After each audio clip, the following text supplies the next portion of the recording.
कहानी की शुरुआत में हमें एक ओलिवर नाम का लड़का दिखाया जाता है। ओलिवर जो कि सुन और बोल नहीं सकता था, इसीलिए उसका दिमागी विकास भी नहीं हो पाया था। ओलिवर अपने पिता विल, माँ मीरा और सारा बहन के साथ रहता था। ये सभी एक पहाड़ी पे रहते थे, इसीलिए इनका कोई पड़ोसी भी नहीं था। विल और ओलिवर उठते ही सुबह अपना काम करने लगे, जहाँ पर ओलिवर कुछ पौधों या फूलों को ढक रहा था, क्योंकि वहाँ पे आज स्प्रे किया जाने वाला था। उधर मीरा मशीन चलाती है। विल स्प्रे करना शुरू करता है।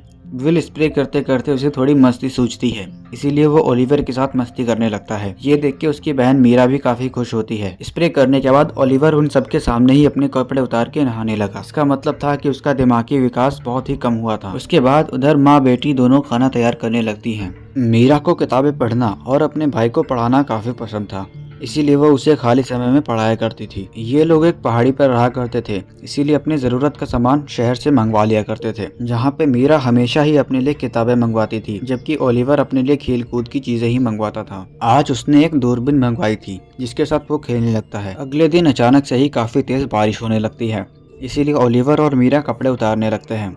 लेकिन तभी बिजली कड़कती है, जिससे ओलिवर काफी डर जाता है और वो जमीन में ही खुद को छुपाने की कोशिश करता है। अगले दिन ये सभी तैयार होकर अपने दादा और दादी से मिलने जा रहे थे, जो कि किसी दूसरी पहाड़ी पे रहते थे। दादी इनके आने से काफी खुश होती हैं, इसलिए वो उनका खुलकर स्वागत करती हैं, जहाँ पे दादी और मीरा काफी सारी बातें करती हैं, जबकि ओलिवर वहाँ अकेला चुपचाप ही बैठा हुआ था। उसे देखकर दादी को उस पर काफी तरस आता है और वो उसकी मदद करने की सोचती हैं। तभी उसके पास दादाजी जाते हैं और उसे अपना मैग्नीफायर देते हैं, जिसे देखकर वो उससे खेलना शुरू कर देता है।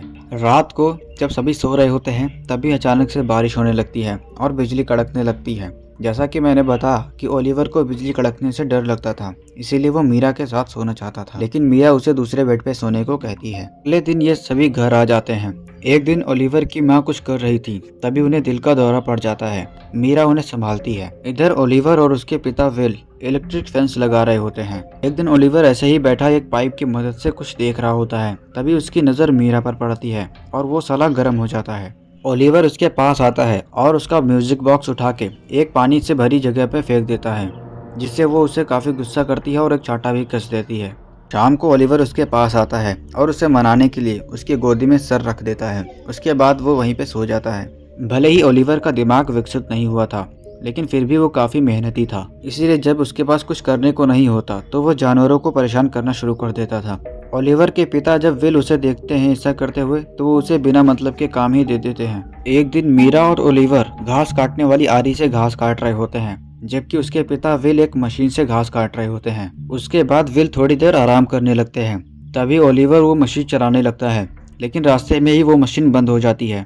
उसके बाद वो स्टार्ट नहीं हो रही होती, जिसके बाद उसे गुस्सा आता है और वो मशीन को एक पहाड़ी से नीचे फेंक देता है, जिसके बाद मशीन पूरी टूट गई थी। ओलिवर अपने पिता विल का चेहरा देख के समझ गया था कि उसकी बहुत पिटाई होने वाली है, इसीलिए वो घर ही नहीं आता। अगली सुबह ओलिवर एक पत्थर तोड़ रहा होता है, जिसकी आवाज सुन के विल को भी पता लग जाता है। उसी शाम को मीरा उसके पास खाना और बिस्तर लेके आई हुई थी। मीरा उसके लिए खाना गर्म करने लगती है, जिसके बाद वो खाना खा के वहीं पे सो जाता है। मीरा भी वहीं पर बैठ जाती है, लेकिन रात होते ही ठंड काफी बढ़ जाती है, इसीलिए मीरा भी ओलिवर के साथ ही सो गई थी। रात होते ही मीरा ओलिवर के गन्ने का रस का स्वाद लेने लगती है। अगली सुबह इन दोनों को पता लगता है कि इनके बीच क्या हुआ। उसके बाद वो दोनों उठ के अपने अपने कपड़े पहनते हैं। मीरा अपने माँ बाप के साथ मिलकर घास वाला काम करने लगी, जबकि ओलिवर अभी भी बाहर था और वो पूरा दिन घर से बाहर ही रहता है। रात को मीरा फिर से उसके लिए खाना लेकर जाती है और वो दोनों फिर से एक दूसरे का रसपान करके सो जाते हैं। अगले दिन बारिश होने लगी थी, लेकिन रिशु अभी भी घर से बाहर था। तभी रिशु के घर के बाहर कोई छाता लिए खड़ा था। रिशु को लगा कि वो मीरा है। जैसे ही वो उसके पास पहुंचता है तो वो देखता है कि वो मीरा नहीं बल्कि उसके पिता विल हैं, जिसे देख के वो गले से लग जाता है। मीरा घर में बैठी किताबें पढ़ रही थी, तभी उसके पास ओलिवर आता है। मीरा उससे काफी नाराज थी, क्योंकि वो कई दिनों बाद घर आया था। मीरा जब उससे बात नहीं करती तो ओलिवर अपना बेड तोड़ देता है। अब कहानी कुछ दिनों बाद की दिखाई जाती है, जहाँ ओलिवर और उसके पिता फिर से मिलकर काम करने लगे थे। उसी दिन शाम को सभी एक जगह बैठे हुए थे, तभी मीरा उदास बैठी हुई थी। उसकी माँ उससे उदास होने का कारण पूछती है, इसलिए वो कहती है कि वो थक गई है। अगले दिन वो सभी पूरा दिन काफी मेहनत करते हैं। रात को भाई बहन एक कमरे में बैठे थे, जबकि विल एक जगह पैसे इकट्ठा कर रहा था, क्योंकि उसे टीवी खरीदनी थी और वो इसीलिए पैसे इकट्ठा कर रहा था। अगले दिन ओलिवर मीरा के लिए एक बड़ा सा मिरर लेके आता है, जिसमें वो अपना खूबसूरत चेहरा देख सके। रात को जब उनके माता पिता सो जाते हैं तो दोनों भाई बहन एक दूसरे का रसपान करने लगते हैं। ऐसे ही कुछ दिन बीत जाते हैं। पूरे इलाके में बर्फ पड़ी हुई थी। एक दिन मीरा और उसकी माँ काम कर रहे थे। तभी मीरा उसे बताती है कि वो प्रेग्नेंट है।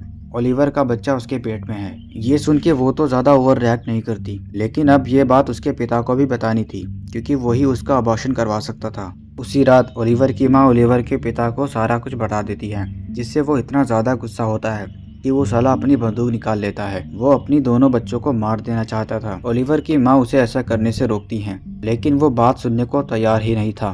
तभी पीछे से ओलिवर आके उसे पकड़ लेता है। वो उसकी बंदूक छीनने की पूरी कोशिश करता है।